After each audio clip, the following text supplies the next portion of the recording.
బీసీలకు ఎవరు ఎక్కువ ప్రాధాన్యత ఇచ్చారనే అంశంపై నెల్లూరులో రాజకీయ వాడివేడి పెరిగింది. టీడీపీ ఎమ్మెల్సీ బీదర్ రవిచంద్ర సవాల్ను స్వీకరిస్తున్నట్లు మాజీ మంత్రి అనిల్ కుమార్ యాదవ్ తెలిపారు.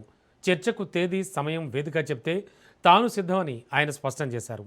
జగన్ హయాంలో బీసీ ఎస్సీ ఎస్టీ మైనార్టీలకు పెద్దపీట వేశారని చెప్పారు. కూటమి ప్రభుత్వం కూడా బీసీలకు పదవుల్లో ప్రాధాన్యత ఇవ్వాలని ఆయన డిమాండ్ చేశారు. ఎందుకు బీసీలకు సంబంధించి మీరు తగ్గించారు అన్నది మాత్రమే మేము అడుగుతా ఉన్నాం.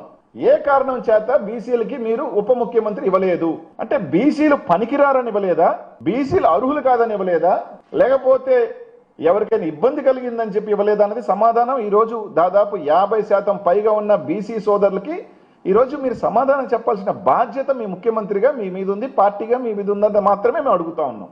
దీన్ని వదిలేసి మాకు పాలసీ ఉంది అని చెప్పారు. ఆ పాలసీ ఏంటో చెప్పండి.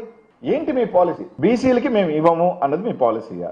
ఈరోజు చాలామంది రాజకీయాల్లో బీసీలు కానీ అట్టడుగున వర్గాలు కానీ రాజకీయాల్లోకి రావాలి అంటే కొంతమందిని చూసుకుంటాం. అరే ఇంతమందికి వచ్చినాయి, మనం కూడా రాజకీయాల్లోకి వస్తే మనకి పదవులు వస్తాయని. ఈరోజు 14లో కానీ 19లో కానీ ఒక ఉప ముఖ్యమంత్రి వస్తే రానున్న పిల్లలు కూడా అరే మనకి బీసీలకి ఒక ఉప ముఖ్యమంత్రి ఇచ్చారు, ఇది కొనసాగుతుంది, మేము కూడా రాజకీయాల్లోకి వస్తే మాకు పదవులు వస్తాయని ఒక ఆలోచన, ఒక చైతన్యం వస్తుంది. కానీ ఈరోజు మీరు దాన్ని తుంచేశారు.